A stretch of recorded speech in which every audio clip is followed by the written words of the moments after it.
Amfiteátra. Taká soška, ktorá v podstate nesie vo svojom znaku staré grécke divadlo. A mne napadlo, že každý sme účastník nejakého divadielka. Aj náš život je v podstate jeden príbeh a jedno divadlo.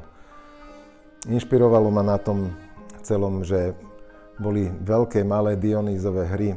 Ľudia sa prezliekali do zvieracích masiek, vyvolávali dramatické alebo smiešné situácie.